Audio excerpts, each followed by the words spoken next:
Ambassador Oren was appointed as Israel's ambassador to the United States in June of 2009.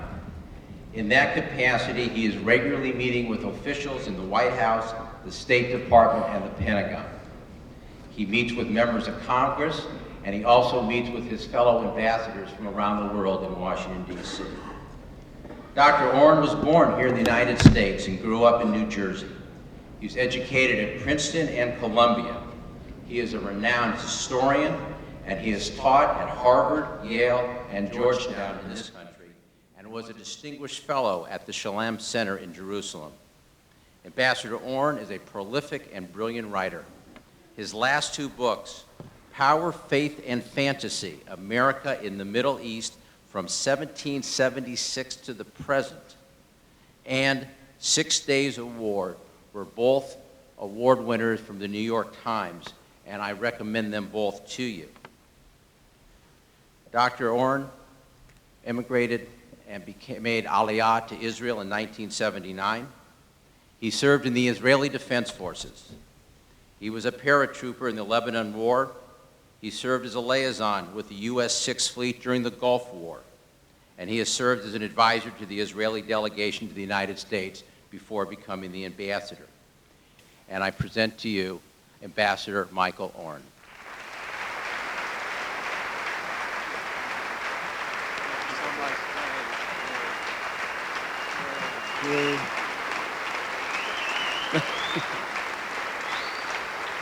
Thank you. Todah. I want to begin tonight by giving you 3 pictures from a relationship.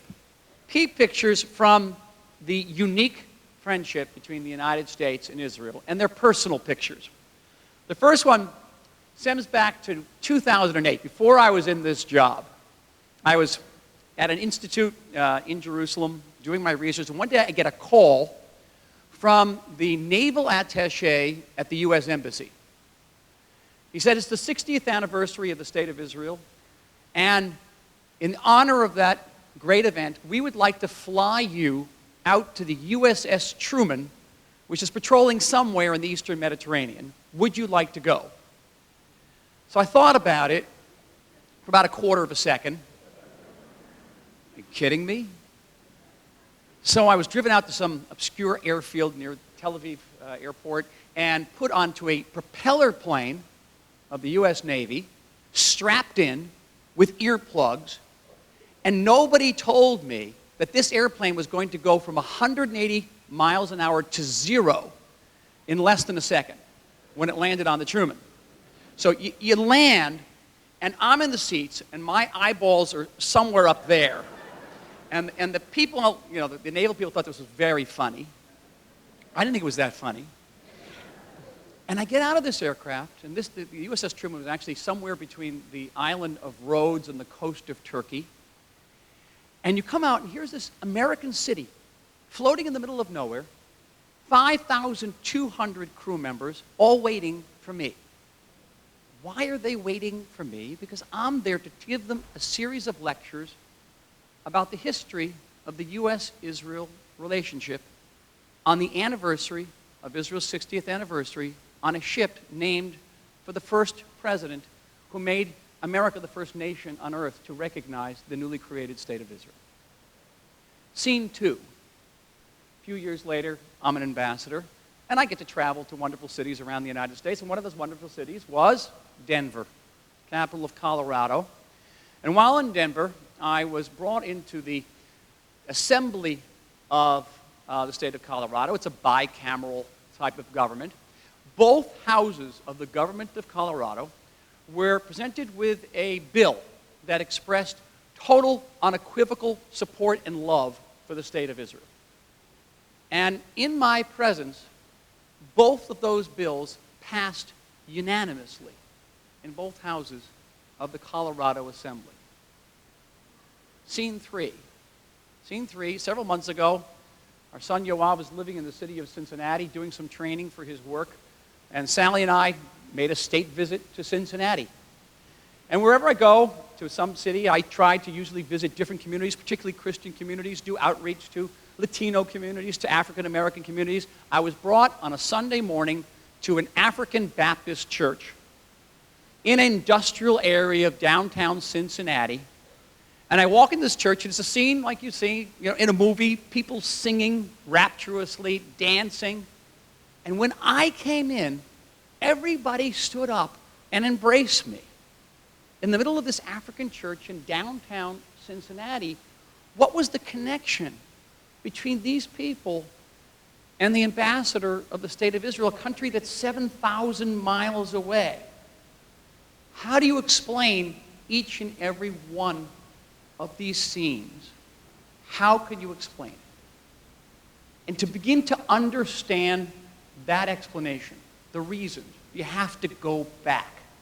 You have to go back before the creation of the State of Israel. You have to go back before the creation of the United States of America. You have to go back to the beginning of the 17th century when the first buckled shoe lit on a certain stone off the Massachusetts shore, and the owner of that shoe, a leader of the Puritan Pilgrims, declared that Massachusetts was the new Zion. It's a very nice state, but why Zion?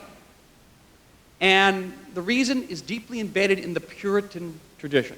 The Puritans were a dissenting sect in England at the beginning of the 17th century. They'd suffered terribly at the hands of the official church of England. And in an attempt to better cope with their suffering, they looked into the Bible. They're looking for a biblical model. They looked into the New Testament. They didn't find it. They looked back into what they called the Old Testament, and there they saw something extraordinary. They found a God who spoke to his people in their own language. And he made them a promise. He promised to rescue them from exile. He promised to bring them back to their homeland. And the Puritans read this story, and they loved this story. This is our story. It became their story. They became the new Jews, the new Israel. England became the new Egypt.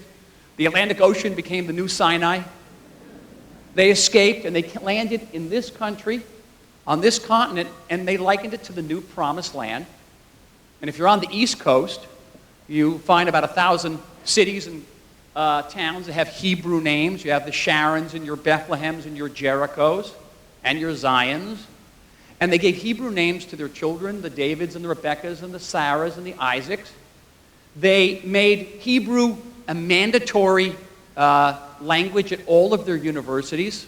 James Madison was a Hebrew major at Princeton, and he failed. I can identify. I can commiserate James Madison. So deeply was ingrained this biblical narrative in the minds and hearts of the founding fathers and mothers of this country that at the conclusion of the American Revolution in 1783, there was a debate over what was to be the great seal of this newly founded United States. And there were some American leaders who had this notion that it should be the bald eagle. But there was another group of prominent Americans that said, no, the Great Seal of the United States should show Moses leading the children of Israel out of bondage and into the Promised Land. And there was a really heated debate, and America came this close to having Moses as your national symbol. It lost out. You got the follically challenged bird instead. But you should know that the authors of the Moses symbol were none other than Thomas Jefferson and Benjamin Franklin. They had so deeply internalized the biblical narrative. Now, for many of the descendants of these Puritans, the fact that they were the new Jews meant that they had a strong sense of kinship with the old Jews. We were mishpucha, in short.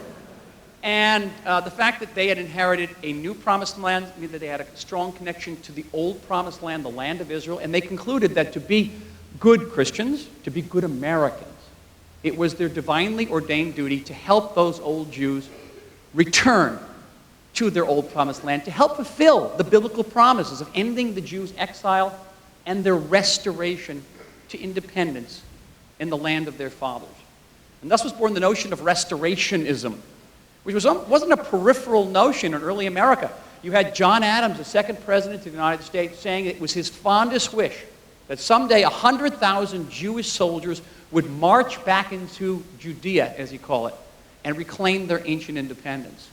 Abraham Lincoln, in 1863, pledged that once he restored American unity after the Civil War, he would work to help restore the Jews to their own independence in the land of Israel.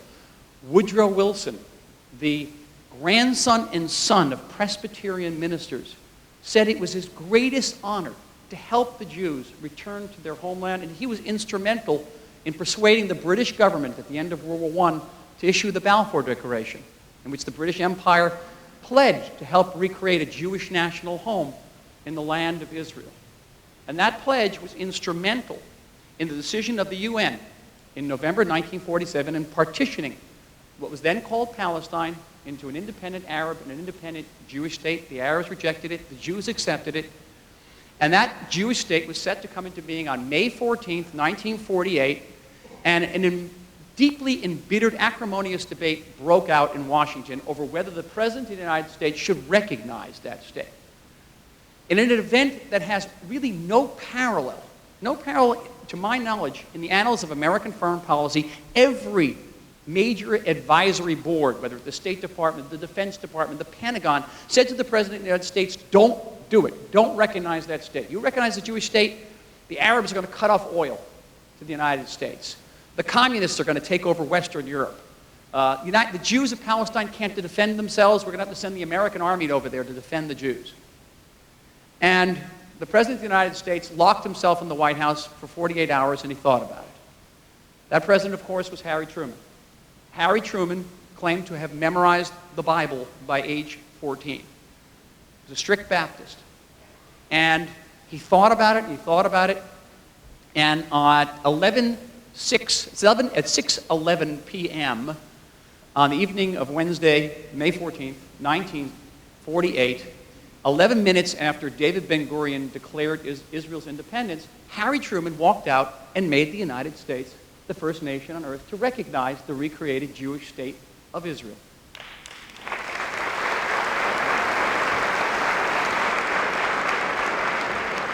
Why would he do such a thing? Why would a president go against the advice of all of the senior counselors, risk all of the dangers that they were warning him about? He had one answer. He was asked, why did you do this, Harry Truman? And he said very simply, he said, I'm Cyrus, he said. I'm Cyrus. Those of you who know your Bible know that Cyrus was the ancient Persian king who rescued the Jews from exile and restored them to their promised land. I'm Cyrus. Deep spiritual connection between the state of Israel and the American people. America is the most religiously observant, industrialized state on earth. More people attend a house of worship in this country weekly, whether it be a church or a synagogue or a mosque, weekly than in any other modern state on earth. People read their Bible. And the spiritual connection between Israel and the United States is one of the reasons, and I think one of the primary reasons, why support for Israel in this country is at a 20-year high right now. Over three-quarters of Americans define themselves as pro-Israel, and many of those Americans are reading the same Bible that John Adams read, same Bible that Abraham Lincoln and Woodrow Wilson and Harry Truman read. There's a promise there, and God does not renege on his promises. Israel comes into being in 1948 not only as a Jewish state, though. It comes into being as a democratic state, as the only functioning democratic state in the Middle East. A state which, like the United States, has a rule of law, has representative government, has open and free elections, which promises in its Declaration of Independence a Declaration of Independence which draws its inspiration from the American Declaration of Independence, full equality of rights for all of its citizens, irrespective of religion, race, creed, or sex. Took it one step further in our Declaration of Independence. It is a country which is one of the few nations on earth, and America belongs to this group, along with Canada, Britain, New Zealand, Australia, one of the few nations on earth that has never known a second of non-democratic rule. Think about that. In spite of pressures that we have known since our creation that would have crushed many other democracies many times over. I think it's one of Israel's towering achievements, our democracy. That is the confluence, the communality of our democratic values form one of the great pillars of our relationship with the United States. Israel is the only country in the Middle East that has a memorial to the victims of 9/11 outside of Jerusalem. Israel is the only country in the Middle East that has a memorial to John Fitzgerald Kennedy in the forest outside of Jerusalem. Israel is the only country in the Middle East that has a memorial to Martin Luther King right down the street from our home in Jerusalem. Israel is the only country in the Middle East that has not one, but two replicas of a Liberty Bell, inscribed with the book, with the words for Leviticus, "May freedom be ring throughout the entire land." Israel. Now, so there were spiritual ties, there was the common democratic values, there was not a strategic relationship. That didn't occur immediately. Those people who say that Israel and the United States were always allies in the military sense is simply not true. It didn't occur until after a certain war that occurred in June 1967, a 6-day war. And on the 7th day, American leaders woke up and said, whoa, there's this superpower in the Middle East that just defeated several Soviet-backed armies. Maybe we should be allied with this country.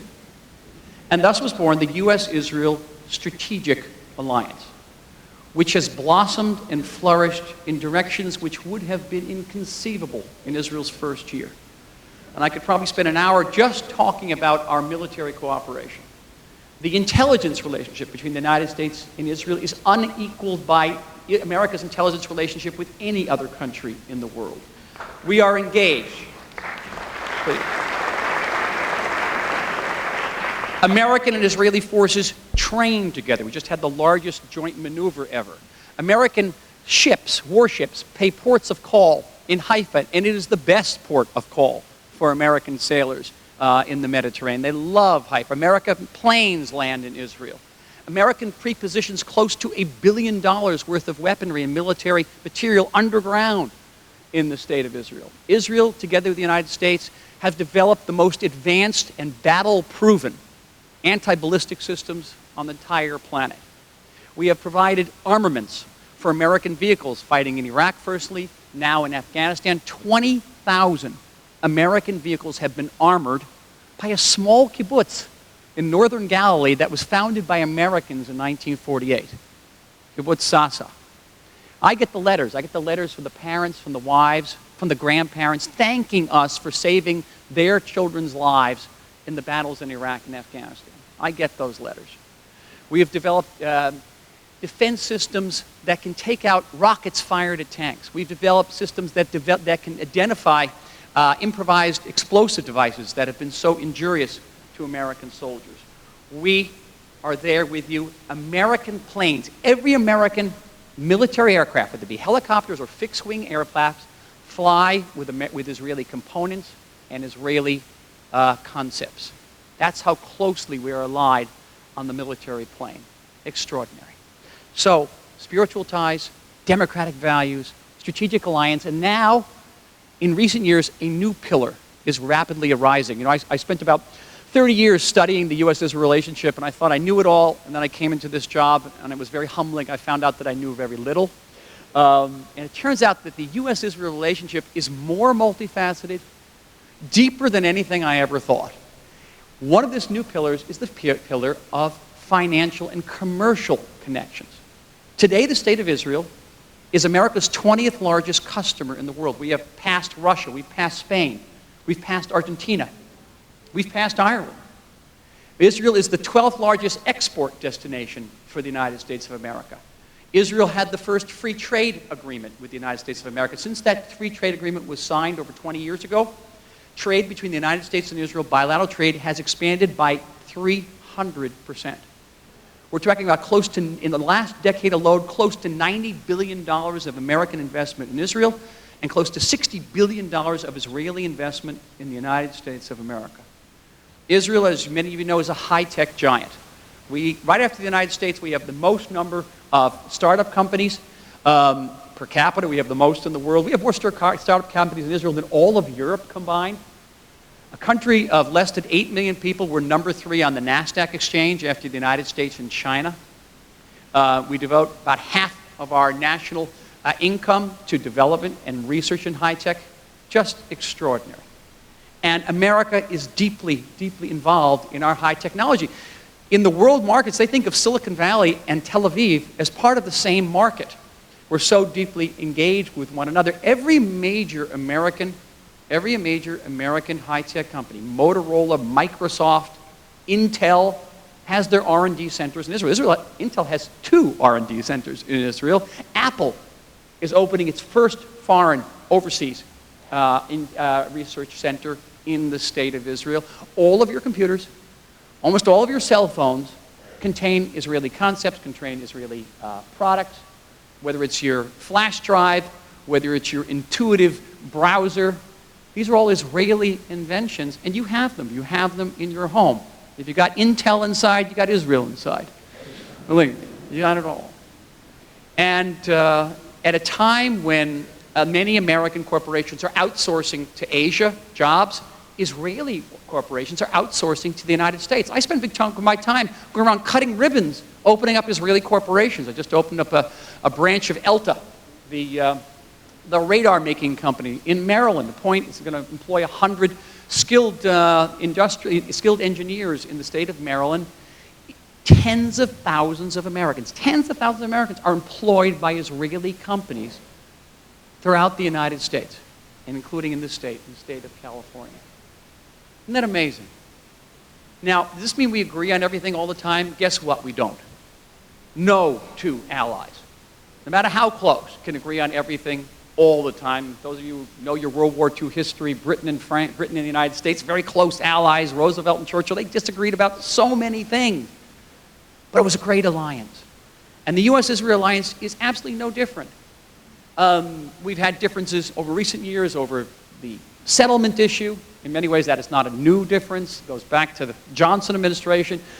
Differences over the status of the city of Jerusalem, our capital. And in many cases, that's a difference that goes back to Harry Truman, because the United States back then didn't recognize West Jerusalem as Israel's capital. And differences over the Iranian issue as well at times, you might have noticed in the press. But all I can say to you is this, is that the differences we have are vastly, vastly overshadowed by the areas in which we have complete agreement. And whether it's in dealing with the turmoil throughout the Middle East, whether it's dealing with the threat posed by the Syrian chemical arsenal, whether it is dealing with terrorism throughout our region and indeed throughout the world, and even on the areas in which supposedly we have differences, on the peace process, even the areas of agreement there vastly, vastly outweigh the differences we have. Both the United States and Israel call for the immediate resumption of direct talks between Israel and the Palestinians. Both reject the notion of Palestinian unilateral moves in the General Assembly, any attempt to end-run the peace process. Both call for negotiations on the basis of all the core issues, whether it be borders, security, Jerusalem, leading to a solution of 2 states for 2 peoples. Israel, the nation state of the Jewish people, Palestine living side by side in permanent peace and security and legitimacy. No difference whatsoever. On the Iranian issue, we both are determined to prevent Iran from acquiring nuclear weapons. We both view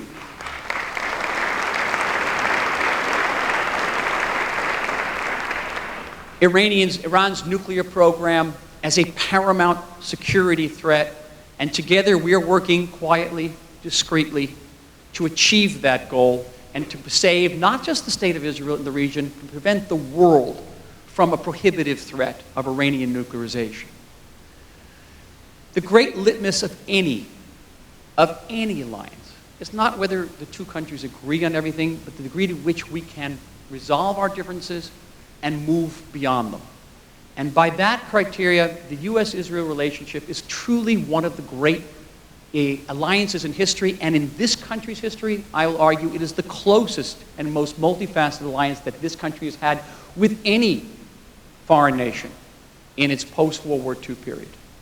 Nothing like it anywhere in the world. Friends, the Middle East is roiling. I come from the field of history. I have enough trouble predicting the past. Anybody tells you what they know what the Middle East is going to look like 2 years from now, 2 months from now, 2 hours from now, don't listen to them. Nobody knows. Nobody knows. there is only one thing that is absolutely certain.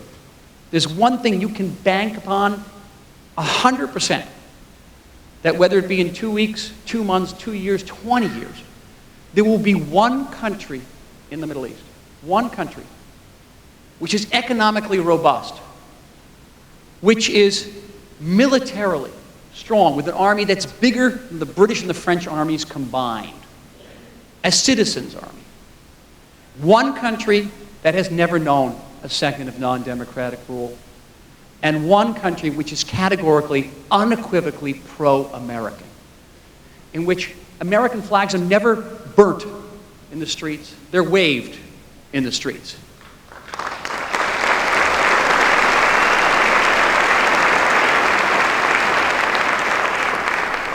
That country is the sovereign state of Israel. And that country is not only America's ally, that country is America's ultimate ally, and will remain so.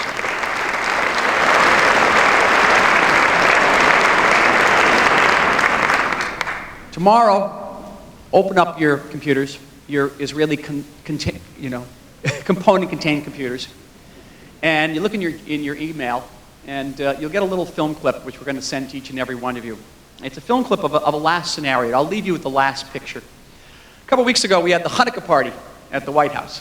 It's always one of my great privileges to go to the Hanukkah White House celebration. And this was a special year. It's almost as good as the Hanukkah celebration at the Indian Embassy in Washington, which you should never miss. It's latkes and dal.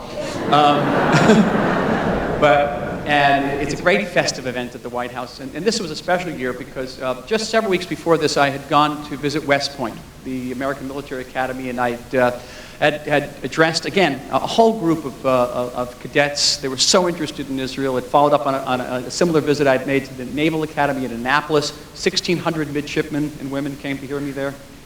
At West Point, I met the Jewish choir of West Point at the chapel. And they came out and met me, and they sang chord, and they were singing at the White House. And it was beautiful, wonderful young Jewish cadets singing in Hebrew at the White House, and singing Jerusalem of Gold, singing great Hebrew songs. And then after the White House, there was another reception at Congress for a Hanukkah party, and who was there but the Israel Defense Forces choir? And I got it into my mind, can we get these two choirs together? So I made some quick phone calls. We talked to a couple of congressmen, and a half an hour later, who walks into the Library of Congress where this party was being held, but the West Point choir and the IDF choir, and both choirs got up on the stage and together sang Hatikva. I want you to look at this tomorrow. And when you look at this clip tomorrow, we didn't have the means for showing it tonight, I think you'll understand what this alliance means. Thank you all. Tada.